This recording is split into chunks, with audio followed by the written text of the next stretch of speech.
Good evening. When China puts on a military parade, the world stops to watch. It's more than just a procession of soldiers, it's more than just a procession of steel. It's a carefully choreographed message, a declaration of strength and ambition broadcast to a global audience. These events, held in the vast expanse of Tiananmen Square, are a tradition deeply rooted in the history of the People's Republic. They are grand spectacles of national pride, designed to instill confidence at home and project an image of undeniable power abroad. Each parade is a chapter in China's unfolding story, a story of a nation determined to reclaim what it sees as its rightful place on the world stage. It's a statement, written not in words but in the rumble of tanks and the roar of fighter jets overhead. The upcoming parade, set to mark another significant anniversary, promises to be the most consequential yet. We are told to expect a display unlike any we have seen before. The significance of this 2025 event cannot be overstated. It comes at a time of heightened global tensions and rapid technological change. For Beijing, this is a prime opportunity to demonstrate the fruits of decades of relentless military modernization. It's a chance to show the world that the People's Liberation Army, or PLA, is no longer just a massive ground force. It is transformed into a high-tech fighting machine, capable of challenging established powers in every domain of warfare, the depths of the ocean, and the vastness of space. To understand where China is going, you first have to understand where it has been. The history of the PLA is a story of dramatic transformation. In the early days, the army was massive and infantry-based. It relied on sheer numbers, a people's war strategy. Parades in the 1950s, parades in the 1960s showcased Soviet-era tanks and waves of soldiers. Technology was outdated and often reverse-engineered. The focus was defending the homeland against a ground invasion, a force built for a different time and a different China. The shift began in the 1990s. The first Gulf War was a wake-up call. They watched U.S. precision-guided munitions. They watched stealth technology. They watched information warfare. Sheer numbers were no longer enough.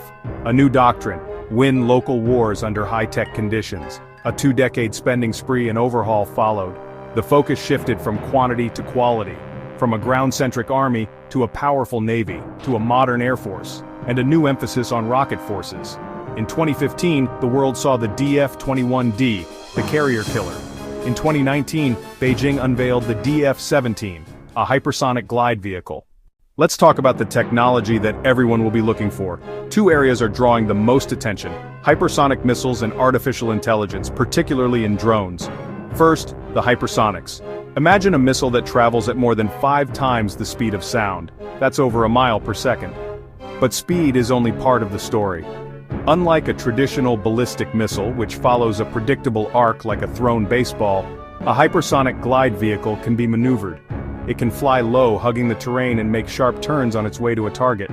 This combination of extreme speed and maneuverability makes it a nightmare for even the most advanced missile defense systems we have today. We expect to see the next generation of these weapons. Rumors are swirling about a new, longer-range version of the DF-17, perhaps even one that can be launched from an aircraft or a ship, making it far more flexible and unpredictable. Some analysts speculate we might see a glimpse of the DF-27, a missile said to have a range capable of striking targets as far away as Guam, a key American military hub in the Pacific. Then there is the artificial intelligence, specifically AI-powered drones. We're not just talking about the remote-controlled drones that have become common in recent conflicts. We are talking about swarms of autonomous drones that can work together. While the missiles and tanks rolling through Beijing will capture the headlines, some of China's most formidable capabilities will be invisible to the naked eye. We're talking about the domains of cyber and space. These are the unseen battlefields of the 21st century, and China has made it clear that it intends to dominate them. The People's Liberation Army Strategic Support Force, or PLAS-SF, was created in 2015 for this very purpose. It's a branch of the military dedicated to centralizing space, cyber, and electronic warfare missions. Its role is to ensure that the PLA can fight and win what it calls informationized wars. In the cyber realm, China's capabilities are believed to be extensive and sophisticated. We are not just talking about hacking and espionage for economic gain. We are talking about the ability to disrupt or disable critical infrastructure in another country. Imagine the power grid, financial systems, transportation networks being targeted in the opening moments of a conflict. This could create chaos far from any physical battlefield. potentially crippling an adversary's ability to respond. Space is the other critical invisible domain. For decades, space was primarily the realm of the United States and Russia. That is no longer the case. It has its own global navigation system, Beidou, which means it no longer needs to rely on the American GPS for military operations. To really understand the gravity of what we're about to see, we need to turn to the experts, the people who spend their lives studying the PLA. The consensus among them is clear. This parade is a milestone. It's not just an incremental update, it represents a qualitative leap in China's military power. James Mulvanen, a leading expert on the Chinese military, recently stated, "We are witnessing the PLA moving from an informatized force to an intelligentized one." This isn't just about better computers, it's about leveraging AI and autonomy to create a faster, more lethal, and more resilient fighting force. He emphasizes that the West is still struggling to fully grasp the speed and scale of this change. Comparing these new systems to those of other military powers provides stark context. For years, the United States has held a comfortable technological edge. That gap is closing, and in some specific areas, it may have already disappeared or even reversed.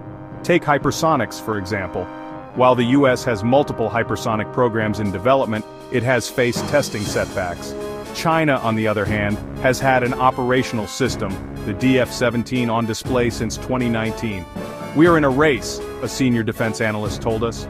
For the first time since the Cold War, the US is facing a peer competitor that is innovating just as fast, if not faster, in critical military technologies.